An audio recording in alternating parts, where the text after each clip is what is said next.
여러분 안녕하십니까? Good morning, ladies and gentlemen. 지금 경기대학교 교수로 재직하고 있는 I am serving as a professor at Kyonggi University. My name is Park Neung. I would like to take this opportunity to thank the organizers for inviting me as a keynote address to this significant event. It is an honor, but at the same time, I feel a bit pressured. I would like to thank the Presidential Commission on Policy Planning, the NRC, and the KDI for hosting this event. And I'm not sure whether I am worthy of speaking as a keynote speaker here today, but nevertheless, I do believe that for the past 1 year, we have experienced a war against COVID-19. We have accumulated many experiences, and we were able to, through our experience, once again confirm our strength.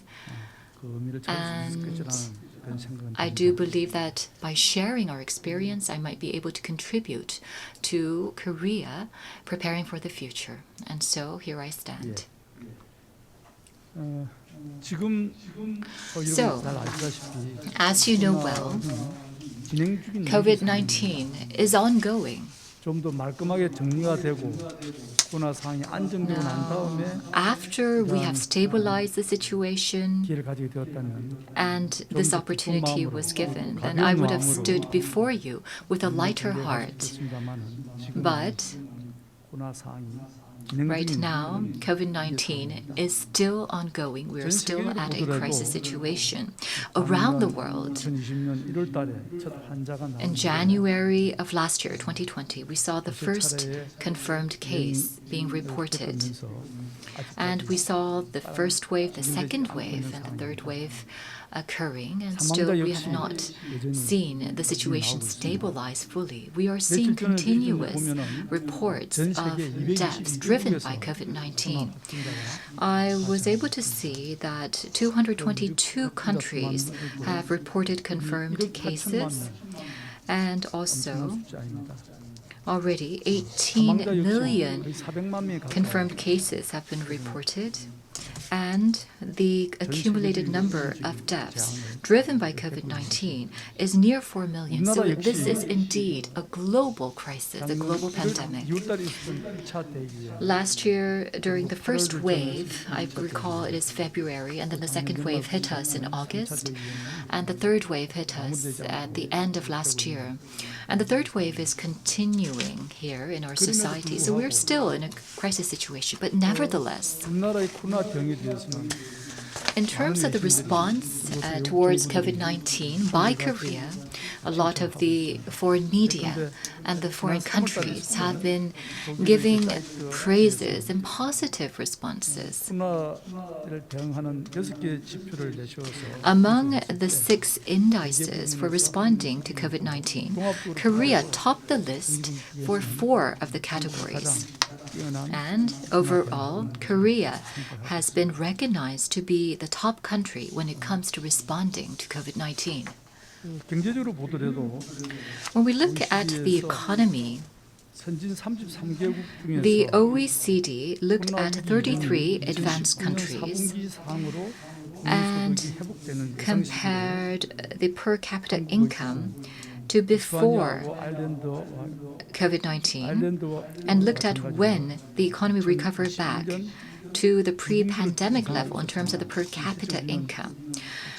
Korea has already recorded 1.6% of growth in the first quarter of 2021. And so Korea's economy has already gone back to before COVID-19. And these figures has also been shown among the G20 nations. And it shows that even among the G20 countries, Korea is showing swift recovery in terms of our economy. But despite these praises, we have to look back and see what we are doing right, if indeed we are going in the right direction, and if there are any room for improvement. And by doing so, I think that we will be able to more swiftly respond to overcoming the crisis, and perhaps this might help us in preparing ourselves for future pandemics. And I think that such a review can help us utilize the strength of Korea, which is shown during COVID-19, to be exerted in other situations and circumstances so that we can further strengthen our positioning. So for the past 1 year and a half, Korea has been responding to COVID-19. We'll take a look and look at the reasons that helped us successfully respond. Well, for the past 100 years, there has been infectious diseases that have directly or indirectly affected Korea. From 1918 to 20, there was the Spanish flu, and this was indeed a large-scale infectious disease. This had a big impact on the Joseon dynasty back then. So in Korea, back then, 140,000 people lost their lives. And if you look at the documents and records back then, the Spanish flu was regarded as a big crisis. And recently there was cases of other infectious diseases, including the Asia flu, the Hong Kong flu, and SARS. And then in 2015, the MERS incident arose. There was many death tolls recorded around the world. But in Korea, the confirmed cases was 186, but nevertheless, the MERS situation helped Korea build a systematic response foundation to deal with infectious diseases. We were able to show strong early response towards COVID-19, and the main reason for this was because of our experience back then in 2015, our experience with MERS, and the quarantine measures that were put into place back then. In September of the following year, the government announced the quarantine system. This was announced in 2015. And number one would be strengthening initial response and blocking any inflows. For example, an emergency situation room would be operated for 24 hours, 24/7, and the central government and the local governments would have epidemiology investigators in place. And also, there was a response system put into place to prevent the further spreading. For example, we changed the law so that we can utilize personal information to track those who have been in contact with confirmed cases. And also, we expanded the sound pressure rooms from 118 to near 200. And also, hospitals were designated as infectious disease specializing hospitals. And also, the inspection and testing systems were improved. Also, there was a restructuring of governance. Regardless of the stage of the crisis, the head of the Korea Centers for Disease and Control Prevention would be in charge of the situation when a crisis emerged because of infectious disease, and also the medical environment to prevent infections within hospitals were also put into place and announced. So we had these measures in place even before COVID-19. And so when we were first hit by COVID-19, we were able to speedily showcase initial response. And also 3 T's, speedy testing, effective tracking, and appropriate treatment. These 3 T's are what Korea was able to obtain because of our MERS experience. Another lesson learned from MERS in 2015 is that we need to have preemptive response systems and measures. There are 4 stages to infectious diseases, and stage 4 is the highest level, the most serious. Stage 4 was announced on June 23rd of 2020 when the confirmed cases reached 556.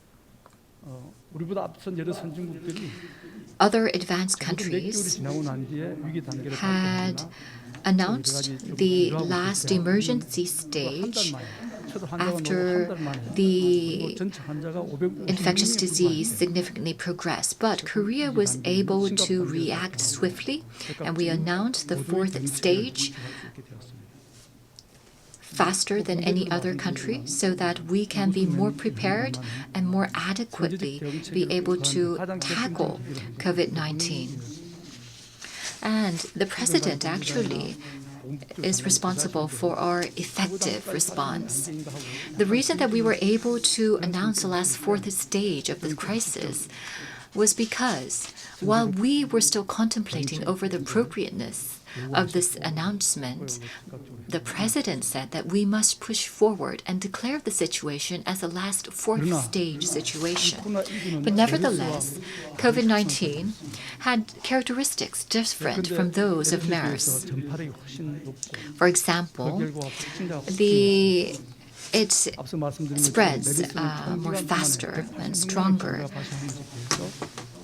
manner, and therefore the confirmed cases rapidly increased. For example, there were cases where the daily number of confirmed cases were quite large in number. And also, in the airport, we made sure that temperatures were checked because those who are infected show high temperatures. We later came to learn that in the case of COVID-19, however, there are people with no symptoms. And also, there are different levels of symptoms by patients. So there are asymptomatic patients and patients with little symptoms to very heavy symptoms. So COVID-19, unlike MERS, which had a limited number of infectious cases, spread throughout our society. So the quarantine measures and the system we had and established during the MERS situation was in place to tackle COVID-19, but it worked partially because of the different characteristics. Government officials are used to following existing manuals. But when the situation differs and people start to continue to follow existing manuals, then there's a gap and there are some flaws that we can find. And so, in order to overcome these flaws, we need the combined wisdom of many people, and we need creative solutions. If we look at the way that we responded to COVID-19, you will find that we implemented measures to deal with the characteristics of COVID-19, which was a little bit different from the characteristics of MERS. So there was creative thinking, there was collective wisdom, which reflected the opinions of the people, and there was transparent decision-making. We had that process in place, which enabled Korea to successfully respond to COVID-19. And that is why we were able to see good results coming out from our quarantine efforts. So, there are a number of things that I would like to point out. First of all, we contemplated over whether we had to close our borders or continue to open our borders. So there was a lot of different views about this. But in terms of quarantine, the more sure way to block any inflow of the disease is to close down the borders. But as you know, Korea is Korea is a country that has an economy that is highly dependent on trade with other countries. So if we block down our borders, then within a week, the daily lives of our people will become quite inconvenient. 이 감염 상황에서 방역 차원에서 본다 그러면은 So from a quarantine perspective, 유지하기 위해서는 기존에 있었던 선 개념, in order to keep the borders open, we had to change the quarantine from a line-based concept to a more spatial concept. Experts had called for preemptive quarantine measures. But nevertheless, considering the daily lives of the people and also our economic situation, we decided to shift towards a spatial concept-based quarantine. And so instead of closing down the borders, we implemented special processes for entry into the country, and we implemented new technology such as self-quarantine management apps. And also, like I said, there are various levels of symptoms showcased by the confirmed case patients. And because of the number of the infected people, it was difficult to have everyone infected be in the sound pressure rooms. And so we implemented the community treatment centers. There was a lot of controversy over this as well, because usually the law ensures that those who are infected by infectious diseases have to be isolated. But instead, we came up with these community residential treatment centers, and this led to great controversy within our society. But through discussions, we were able to confirm that the residential treatment centers could be operated in a safe manner. And so this type of a treatment center was implemented for the first time in the world in Korea. A lot of other developed countries saw their medical systems and healthcare systems actually come to a standstill because of COVID-19.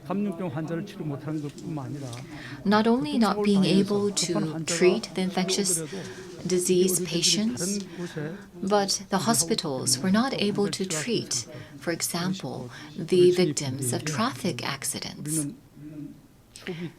But in Korea, when we were seeing 1,000 confirmed cases being reported in Daegu in the early days of COVID-19, we were able to send the confirmed patients who had limited symptoms to the residential treatment centers. And so we were able to well operate our hospitals and medical institutions. And also, in terms of the governance, we were able to establish an efficient governance for responding to pandemic. So, under the pandemic situation, quarantine was no longer an issue for the medical and healthcare center, because this actually had influence in all sectors of our society. And so we needed a new governance to respond to the pandemic. And so, with a prime minister at the top, we came up with a control tower, and this was a new governance structure that we were able to put into place. We had numerous emergency meetings held, and also a lot of the ministers participated in the meetings to make sure that we're looking after the economy and quarantine at the same time. So we had this two-track approach as we responded to the pandemic. And another important part about our governance structure is that all of the ministries and all of the ministers and all of the heads of the major agencies, for example, the police chief, everyone could come together via an online channel for online meetings. I think that this is rare to find around the world. So there were about 30 screens popped up all at once simultaneously, and there was a single discussion ongoing.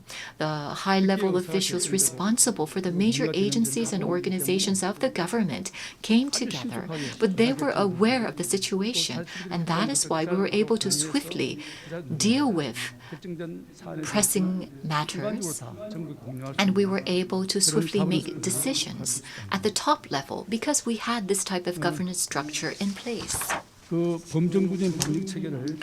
Also, we had a pan-governmental quarantine system in place.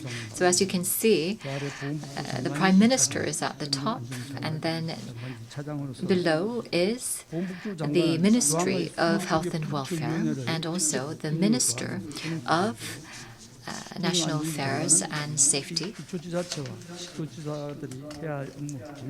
And so the local governments were also included in this structure. They were overseen by the Ministry of Internal Affairs and Safety. And so this kind of a coordination group was established, and this kind of a pan-governmental quarantine system was put into place. And because of this structure we were able to swiftly make decisions, and we had a transparent decision-making process because through this structure, everything was transparently shared. As I was preparing for this keynote address, I looked back at my past records. And these are some of the notes that I took during a meeting in March of 2020. And you can see that there's a number of new confirmed cases, deaths, and also the heads of Daejeon City, Sejong City, Chungbuk, and Chungnam reported about the social distancing in their regions, and the Ministry of Foreign Affairs talked about how we are supporting the Koreans overseas to come back to the country. And also the agency in charge of food and drugs talked about how the supply and demand for masks are ongoing. And so you can see that there are many different agencies and ministries participating. For example, the Ministry of National Defense talks about how it has supported the quarantine at the airport and also supported the hospitals designated for treating infectious diseases, supported the residential treatment centers, and etc. The Ministry of Culture, Sports, and Tourism talked about the quarantine measures taking place in over 21,000 karaokes and also other facilities that are at high risk of group infections. And also, the fire department talked about how 451 patients were relocated. So you can see that social distancing and other measures were carried out through the involvement and contribution of many different agencies and ministries. So we had this type of structure in place, which enabled meetings being held at the top level, and we had many different quarantine rules and regulations put into place. And also, there had to be an economic response, a response to economic crisis. In 2020, for additional financial support was provided by the government, and other COVID-19 related supports were given. So the direct support added up to approximately 310 trillion won. But overall, the support was worth 570 trillion won. And this was actually quite a large size of financial support from Korea's perspective. During the 1997 financial crisis of Asia, there was additional budget set aside for support. And also during the 2007 financial crisis, there were economic support and financial support provided. But at that time, the additional budget set aside for giving support was about 1 to 1.5% of the GDP, whereas this time around, there was a financial support of around 3.0%. So, such financial subsidies and support was about at the medium level compared to the support provided by other countries. In 2020, if you look at the support provided by the Korean government, you can see that overall it's about 14.7% of the GDP, which ranks Korea at the 11th level among G20 이러한 countries. 방역 대응을 해가는 전반적인 것의 큰 특징 중 하나는 One of the large characteristics of Korea's quarantine response 정책을 집행하고 설계하는 is that when planning and implementing the policies, the government officials 의식을 하고 특정한 가치를 의식을 하고 정책을 were very aware of certain values 포용과 핵심 and tried to ensure that these values were reflected in the policies, and these values were inclusion and innovation. 방역 대응 정책을 설계하고 집행하는 과정에서 For 수시로 example, in establishing and implementing the quarantine-related policies, we numerously talked about how the values of inclusion and innovation should be 이웃의 reflected. 건강이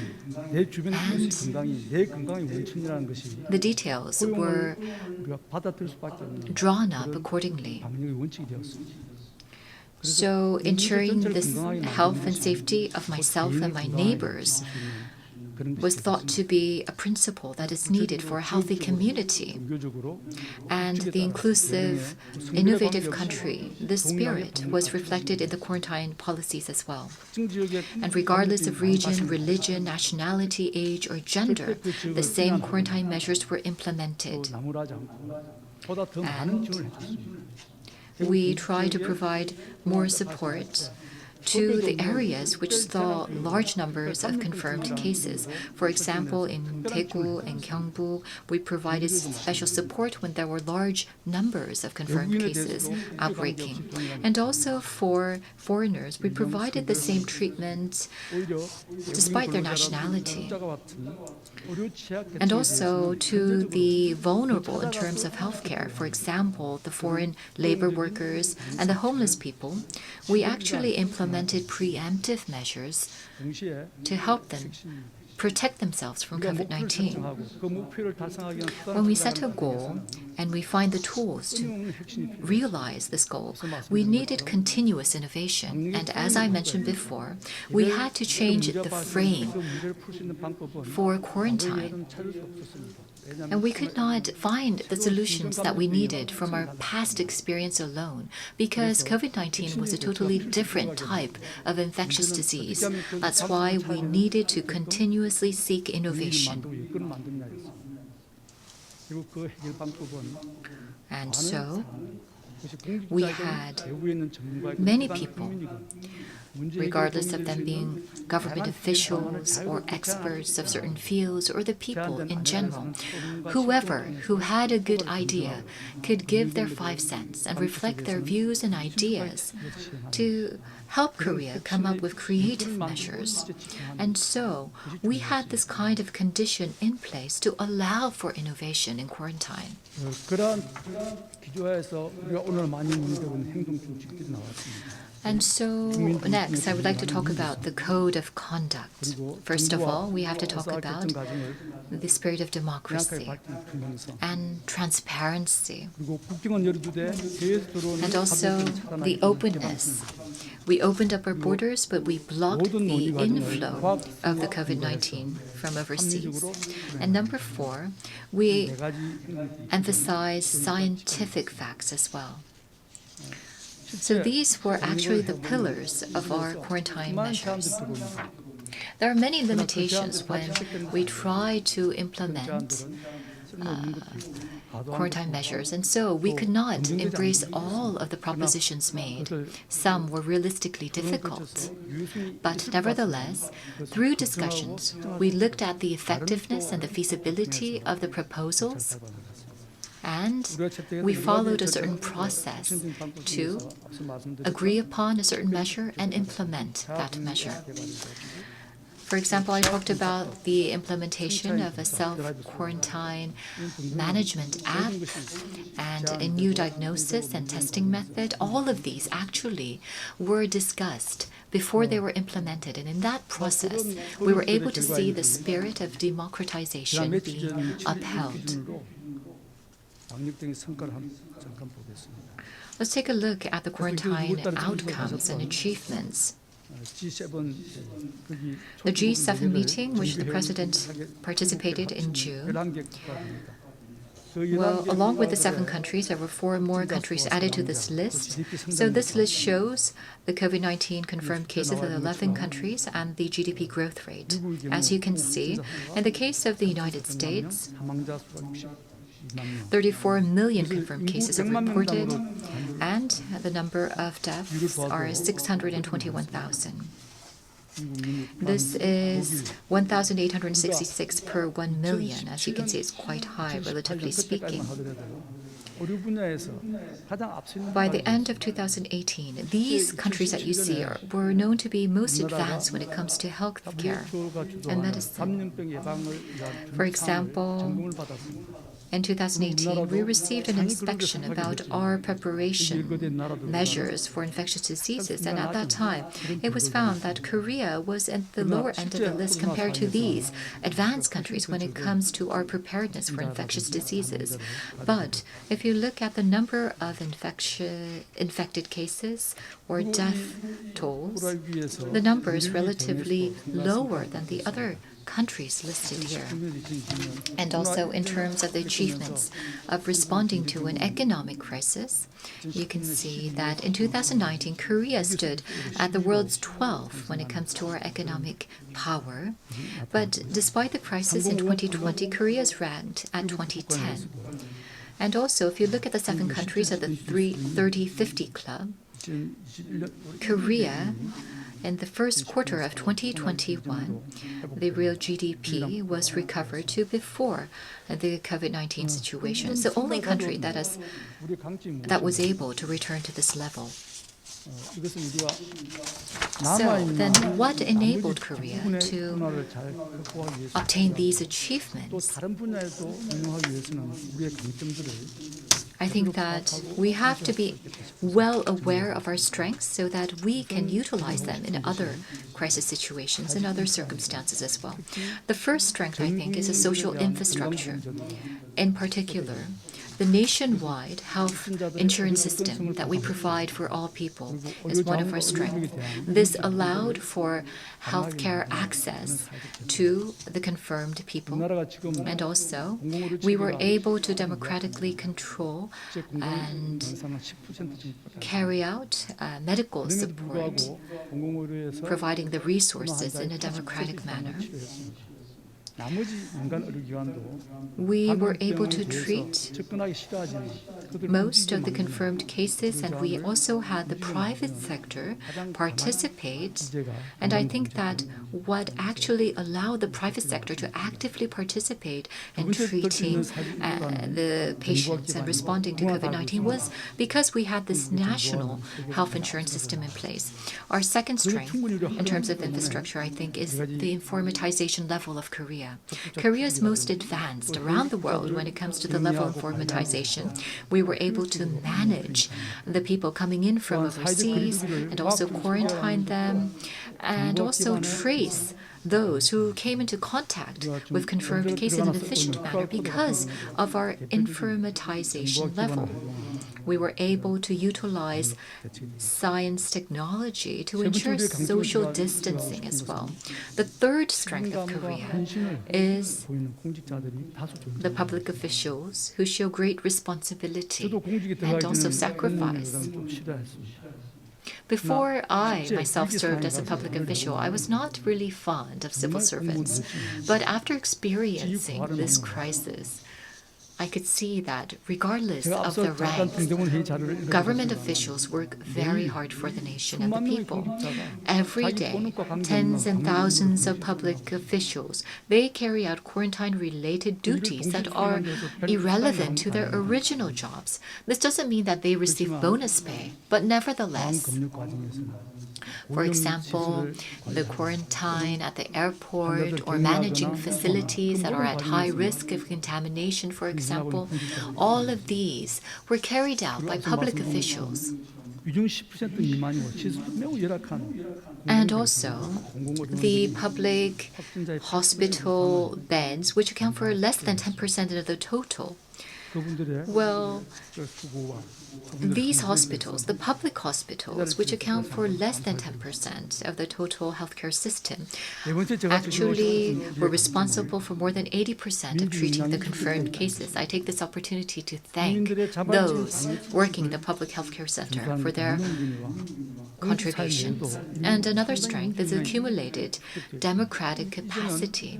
Already, the Korean people, they have a high sense of democracy.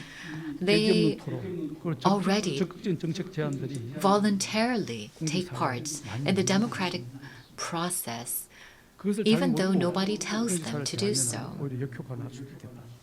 So I think that we should be aware of this.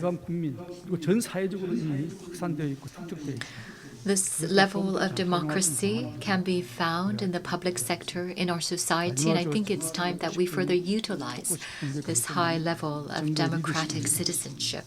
The last strength I would like to emphasize is the leadership of the government. I think that the reason voluntary participation by the people was made possible was because of the leadership portrayed by the government in managing the crisis. Myself and the middle-level government officials and the lower-level government officials, we all followed the leadership of the government, which led to these outstanding achievements. So I'm not trying to brag. I think that there are areas that require improvement as well. For example, we need to be more thorough. The third wave continues and the number of confirmed cases are not going down. We have to thoroughly identify what is the root cause for this. And also, as social distancing continues for a long-term period, we can see that people are becoming restless. So we have to find ways to further strengthen the awareness and also improve the quarantine guidelines as well. And also, we have to be more bold. We have to find ways to more swiftly provide vaccines, which is a game changer. And also, the vaccine passport or the travel bubble, these measures that can enhance the convenience of the people has to be prepared in advance. Personally,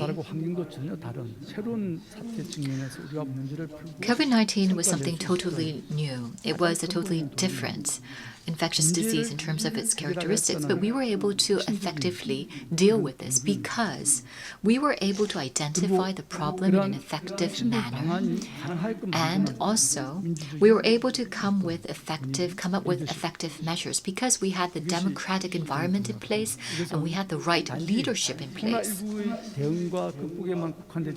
I think that this should not be limited to responding to COVID-19, but I think that the strengths that I talked about, the potential that we have, should be applied to many different challenges that our society is faced with. This could be the economic sector, or science, or the environment, or the challenges that we face in the lives of the people, or in terms of the cultural sector as well. So the COVID-19 continues even today.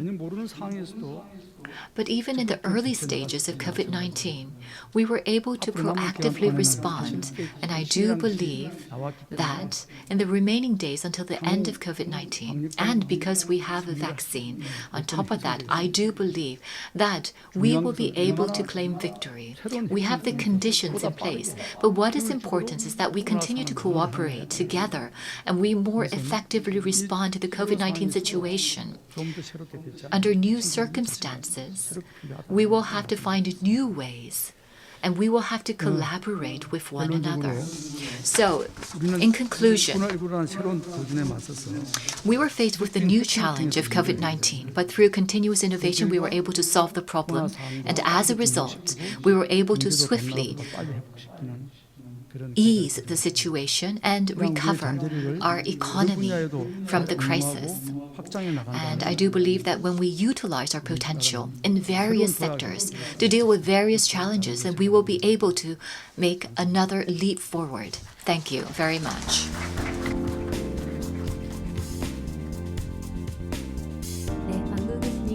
Yes, thank you very much, Professor Park Neung, who just delivered the keynote address. He emphasized the strengths of Korea and some areas for improvement. And due to this keynote address, I think that this event has been has proven to be more significant. We have another keynote speech prepared. We have with us Dr. Alan Bernstein, President of the Canadian Institute for Advanced Research. He was not able to join us in person because of COVID-19, but he has joined us live using an online platform. We look forward to his presentation setting a new direction for the future that we will live after COVID-19. Let us now invite Dr. Alan Bernstein using our online platform.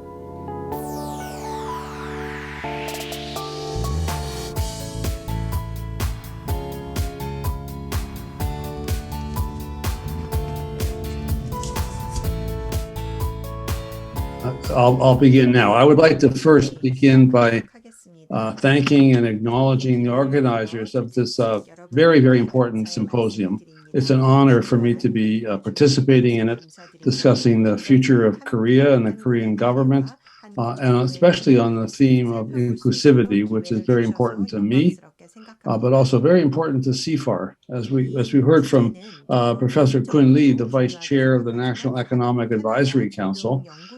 Professor Lee is a CIFAR Fellow in our program at CIFAR on innovation, equality, and the future of prosperity. So you can see that theme is very important to CIFAR as it is now to Korea as well. We are on a very, the world is on a very sort of interesting and critical journey and reached a critical juncture during this historic pandemic. It is a pandemic that has affected more people than any other world event in the history of humanity. Every country has had to make difficult choices and decisions during this pandemic, a pandemic which has no precedent in modern times, indeed in any time in human history. And decisions have had to be made quickly and decisively. It should not be surprising, therefore, that some good decisions have been made and some decisions have been made that probably were mistakes. But in general, the countries that have done well, and I would add quickly that I think Korea, and we just heard from the previous keynote speaker, I think Korea has done especially well in dealing with this pandemic. And all of you are to be congratulated, and the people of Korea are to be congratulated on how well Korea has done. And I think it does speak to what the very first opening remarks the speaker made about the importance of solidarity and inclusivity and how well you have done in dealing with this pandemic. But in general, the countries that have done well, and including Korea, have done so because of their leadership. And their leadership was prepared to make mistakes and learn from past pandemics and make decisions based on evidence. And Korea has also done something which has been a hallmark of those countries that have done well. They have listened to the science of this pandemic. They have listened to the mathematical modelers, and Professor Asap Young-chung, who's a friend of mine and has been involved very much in this pandemic, has been one of those mathematical modelers on the world stage. And they've listened to the public health officials, and they've made decisions based on that evidence. Korea has been one of the leaders, for example, in test and tracing, followed by strict quarantine regulations. Again, we heard that just now from the previous speaker. That has been critical in the early to mid phases of this pandemic. Canada has done well because early on we created the Vaccine Task Force, a group of scientists charged with the government with recommending to the government which vaccines to buy. Further, the government of Canada showed their trust in that group, of which I am a part, by only entering into advanced purchase agreements with those vaccines manufacturers that we had recommended. We had recommended about 8 different vaccines a year ago now that the government has then now purchased. As a result, although Canada has unfortunately very little domestic vaccine manufacturing capacity, and therefore we got off to a late start. We now rank near the very top of the G7 countries that have vaccinated more people than any other country. And indeed, by the end of this month, we will be number one in the G7 countries for vaccinating every citizen at least once, and most citizens twice. That success, of course, is due to a whole number of factors, but at the base of it, we made agreements to buy the right vaccines a year ago, based on the science that the Vaccine Task Force heard from each of the vaccine manufacturers. And of course, the whole vaccine story, especially the RNA vaccines, which we all know all about, are remarkable, remarkable achievement of science. The Moderna vaccine was made within less than a week. When you think about that, the Moderna vaccine was made within less than a week after the scientists in China published the sequence of the Wuhan virus on the web. And their vaccine was approved for use in humans in many countries, including Canada, 307 days later. This is a story for the history books. As I said at the beginning of my remarks, we are at the beginning of a critical juncture in the evolution of this pandemic. I think there are two ways that things can unfold from here. The first way is that the world will quickly become vaccinated and the pandemic will die out. Alternatively, and I think unfortunately more likely, new variants of concern will continue to emerge, new viral variants. Some of them will be more transmissible and worse, be resistant to this generation of vaccines. And vaccine manufacturing and distribution will not happen fast enough to prevent another flare-up of the disease on very many countries in the world. What happens next is almost entirely up to us. It does speak to the inclusivity that is the theme of this conference, and more importantly, the theme of what the government wants to do going forward. But it will require global cooperation and solidarity, and a real understanding that none of us are safe until all of us are safe. But let's be optimistic for a moment and imagine that indeed the pandemic fires start to shut down and life starts to return to normal. How do we prepare for the next pandemic, especially while this one is still fresh in our minds? So I'm now going to turn to the slides. You'll see on the first slide here something we've already heard so far, which is that unfortunately, at least 4 million lives have been lost so far. And we can expect that number to be much higher by the end of this pandemic. In addition, of course, a large number of people suffer from so-called long COVID disease and other long-lasting effects, including mental health issues. The most vulnerable in society have been most affected, including seniors, the elderly in our societies, and people who are ill with other diseases such as cancer. The global economy has been largely shut down, and global supply chains are badly disrupted. There are serious mental health issues, which I've already mentioned. And vaccine rollout globally has been a moral failure. There has really been a lack of inclusivity in thinking about vaccine rollout. Every country, including my own, Canada, has really been focused on worrying about themselves, not really focusing on what's going on in the rest of the world. We need to change that. And I would urge Korea, the government of Korea, to think about, with the government of Canada and other governments, how do we instill that spirit of solidarity and inclusivity in making sure that not only are our own countries vaccinated, but indeed everybody in the world. Because as the Director General of the World Health Organization has said, no one is safe until everyone is safe.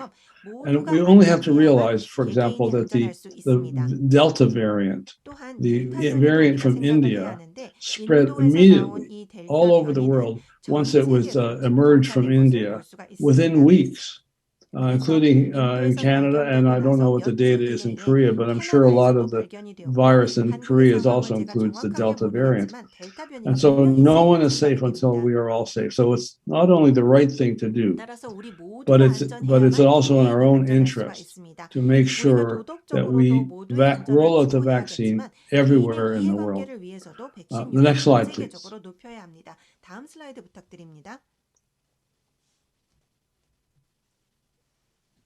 There is some good news. We know that traditional public health measures, wearing masks, physical distancing, hand washing, was actually quite effective in slowing down the transmission or the spread of this respiratory virus. So that's very encouraging news. And we can expect that to be true for other coronaviruses and other respiratory viruses. We also know from Korea that testing and tracing and quarantining is very effective. Your experience there is outstanding. Unfortunately, I can't say the same about Canada. We had great difficulty scaling up testing, very ineffective in tracing and quarantine. But Korea is a huge success story, and bravo to Korea. And the use of apps and new technology, GPS and Bluetooth, such as the Corona app in Korea, has also been extremely effective. The lockdowns were well observed in many countries. People are really, because of solidarity, were willing to undergo lockdowns because they knew that was the right thing to do for their other fellow citizens. And closing of workplaces, indoor shopping malls, and banning of private events also has been very effective. And there were some limited and successful multilateral initiatives.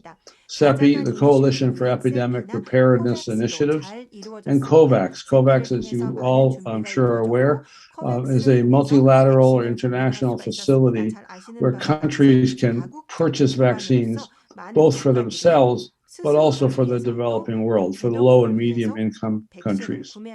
And vaccine hesitancy, which has not been mentioned so far, is low in some countries. It's very low in Israel, in the United Kingdom, in Canada, and Korea. It's higher in others, such as the United States and Russia and France and others. And again, I think this word of inclusivity and solidarity is very important, because if you look at those countries where vaccine hesitancy is low, you will see that it correlates really highly with those countries where there's a high degree of inclusivity and solidarity. And that's another whole seminar that we could discuss. Next slide, please.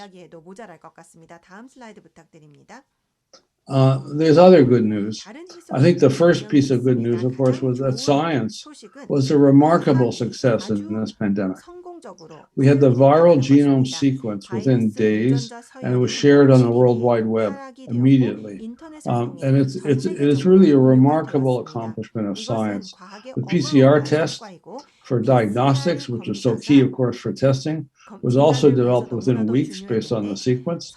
And as I already mentioned, Moderna had made an RNA vaccine within 3 days of getting the sequence.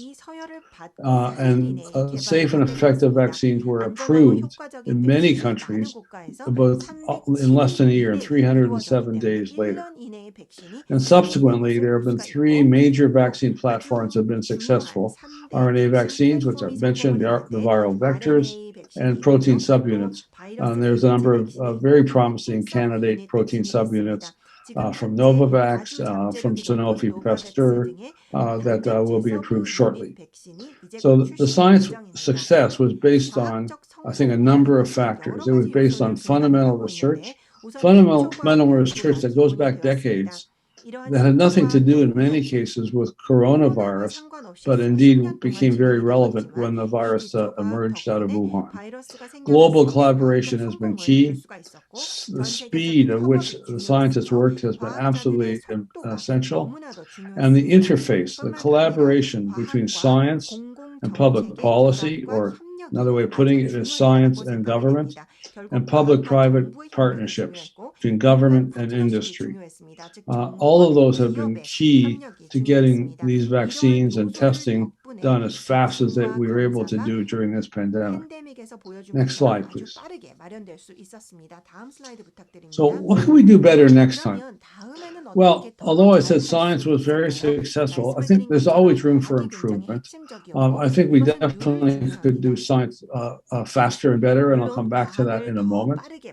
Early detection is key to this. The faster we can detect this virus, a new virus emerging that has the potential to become a pandemic, the faster we can stop it. It's like a fire in your kitchen. The faster you detect a fire, the quicker you can put it out. There's a company in Toronto called Blue Dot, which uses GPS technologies and other technologies. It reported actually in mid-December that there was something strange going on in Wuhan. And that strange thing was probably the emergence of this virus. We need to now start preparing for the next pandemic right away, not the last one. It's too easy to think that the next pandemic will be identical to the last one. Every virus is different, every pandemic is different. So we need to be versatile and think more broadly about how we prepare for the next pandemic. Multilateral institutions, organizations like the World Health Organization, I've mentioned COVAX and CEPI. CEPI is very important for developing new drugs and vaccines. We need to put more resources and sustainable resources and funding into these multilateral organizations. It's best for all of us to work together. Vaccine manufacturing. So vaccine manufacturing in Canada is a big issue. We don't have sufficient vaccine manufacturing capacity to make enough vaccines fast enough. And I think the same is true here in Korea. And I know the same is true certainly in Africa. But we need to scale up vaccine manufacturing so that when a new virus especially emerges or a new bacteria, and if we have a vaccine, we can scale up vaccine manufacturing on a global scale as quickly as possible. I've already mentioned that it took about 307 days from getting the sequence to getting a vaccine approved. Several groups of scientists actually, have already put forward the idea, including a group that presented to the G7 a few weeks ago in the United Kingdom. We should be able to make vaccines in 100 days. And I'll come back to that point in a moment. We need to understand better a broad range of microbes.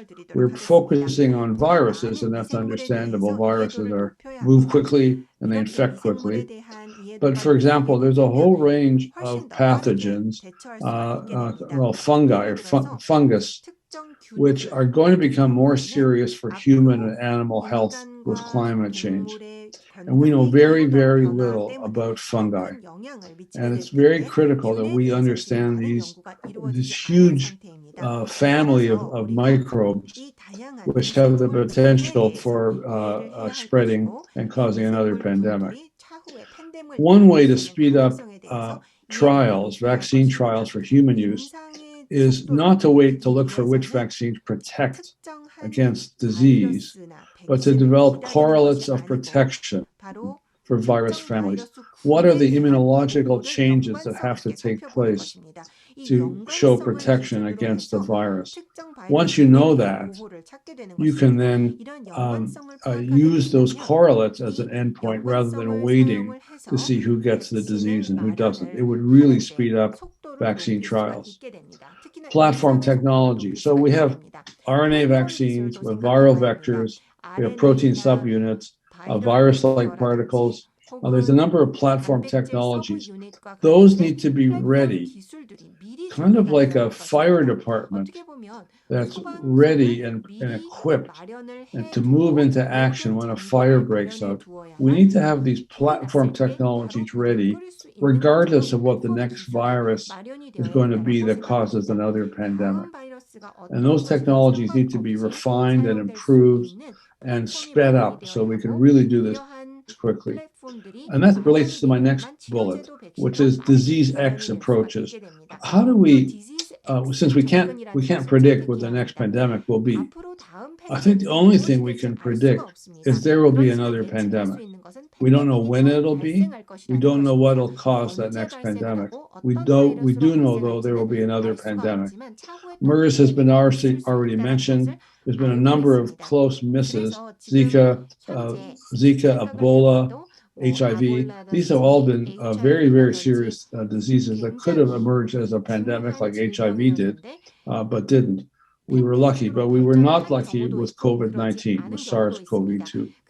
So we need to develop approaches independent of which virus is going to be causative for the next pandemic, or which bacteria, or which fungus, so that whenever it is, we will be ready to move quickly as possible.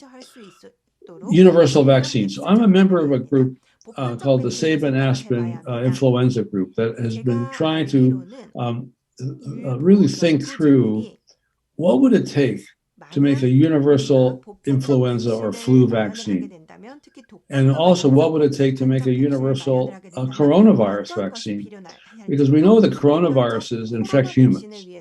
SARS-1 affected the human population back in 2002 and 3.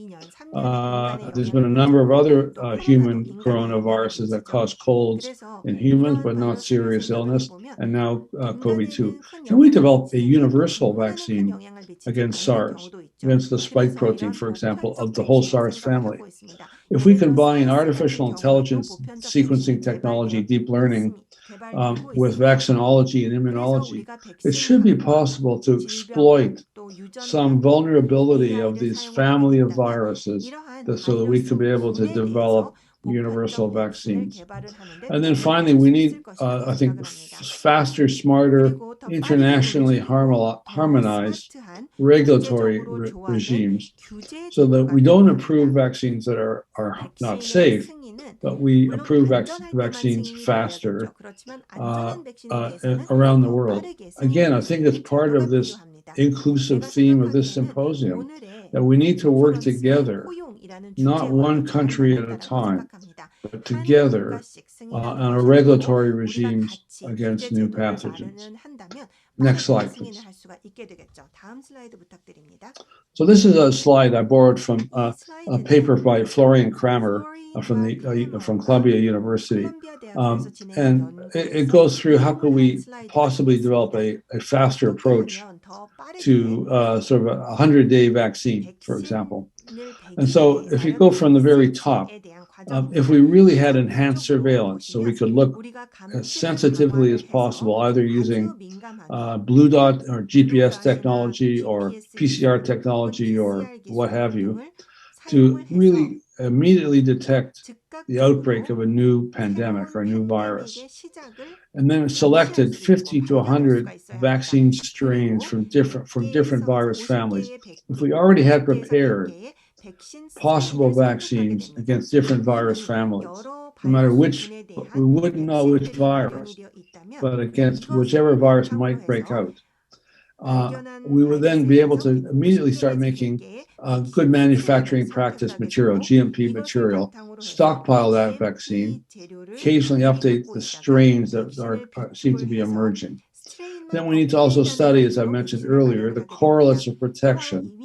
What do you need to get protection in a vaccine against a particular virus or family of viruses?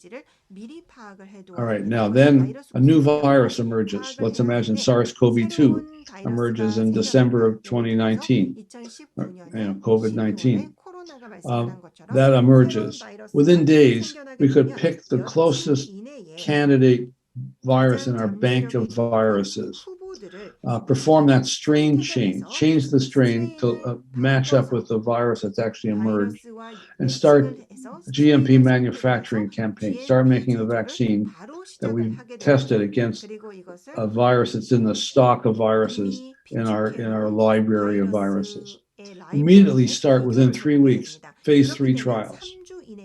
And in parallel, mass-produce vaccines. We called it in the vaccine task force, production at risk. We don't know whether the vaccine will be safe and effective, but we're going to start making it anyways because speed is the most important thing. So within 3 weeks, start making vaccine and doing the trials. 2 months later, we'll get the trial results and go for licensure based on phase 3 data and correlates of protection around the world, not just one country at a time, but around the world. That's a 100-day vaccine journey. So on paper, it's doable, but it would require a huge effort by countries all around the world working together to do this together.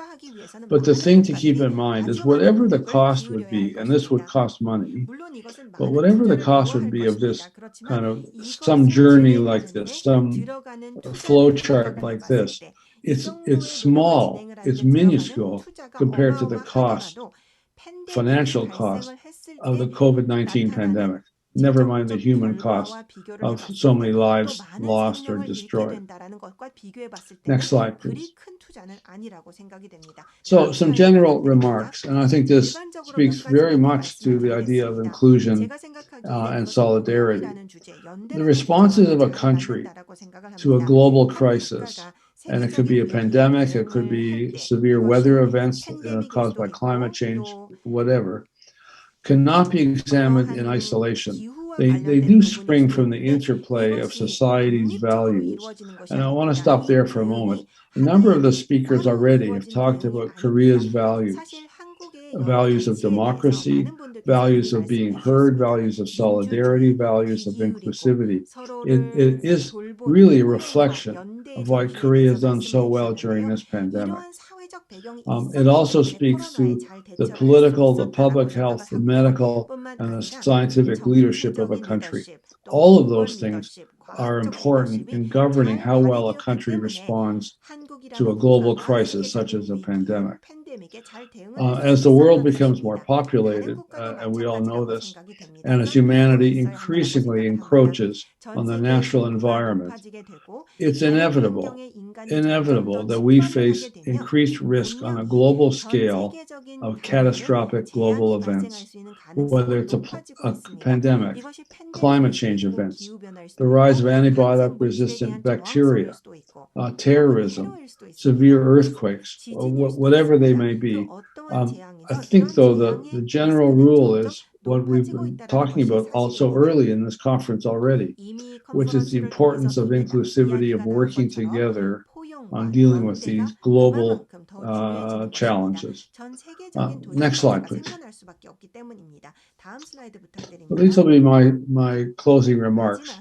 I don't think anybody, of course, would choose to have a pandemic. We would all have preferred not to have this pandemic. But I think there are some interesting lessons, some silver linings from the pandemic that we shouldn't forget. It's critical that we learn from this pandemic because we've had to learn. The first one that I would say is that governments can act quickly and boldly. And that's true in Korea, certainly true in Canada. Secondly, societies can do things differently. We all behave differently. Every country behaved differently, and I think better during this pandemic. We responded in a very positive way around the world to this pandemic. I'm generalizing a little bit. Some countries did better than others in that regard, but by and large, countries did respond differently and better. That's also an important lesson to learn. I think a fourth important lesson is that multilateralism, globalization is not dead. Indeed, it's needed now more than ever. And the reason it's needed now more than ever is we can expect more global challenges. And global challenges require global solutions. No one country can solve a global challenge. No one country could solve COVID-19 or global warming or rising oceans or sea levels or antibiotic-resistant bacteria. We need to be working together. And that's multilateralism. That's working through multilateral institutions and organizations and working in partnership on a bilateral or multilateral basis. So cooperation between nations, between public and private sectors, between scientists and government is essential in a world that has an increasing number of existential and i.e. very serious risks. I believe that the cooperation between our two countries, between Korea and Canada, is indeed a very good place to start. So I just want to end by congratulating all of you, especially the government of Korea and the organizers of this symposium, for choosing the theme of inclusivity. Inclusivity, is a very important theme at my organization, at CIFAR. We've had a program called Social Interactions, Identity and Well-Being. And the central idea in that program, which was led by George Akerlof, the Nobel laureate in economics, the central theme in that program was the idea of inclusivity and solidarity, that if people feel they belong, then there'll be a stronger society. We now have two programs at CIFAR, one of which I've already mentioned, Innovation, Equality, and the Future of Prosperity, which also has at its core the idea that inclusivity and solidarity is key to the future of prosperity. And a second program called Boundaries, Membership, and Belonging. And that also, as a group of social scientists looking at this issue of boundaries between citizens of one country versus citizens of another country.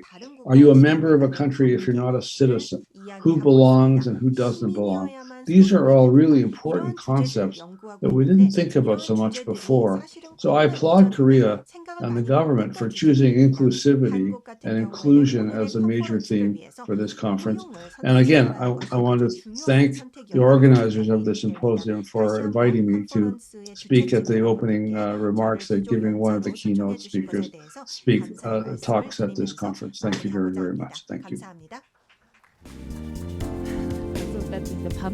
Yes, a great round of applause, please. Yes, Dr. Bernstein is participating at a very odd hour in Canada. Thank you very much for your participation. This brings us to the end of the keynote session. Once again, thank you very much for your participation. Thank you to our online audience for your participation as well. We will have a lunch break followed by the afternoon of the first day of our Inclusive Korea 2021 conference. Session 1 will deal with the Korean New Deal and the government. This session will begin at 1. We have many online participants for this event, and we also have an event for you to certify your online participation during the afternoon. We look forward to your participation through our website and Facebook account. Thank you very much.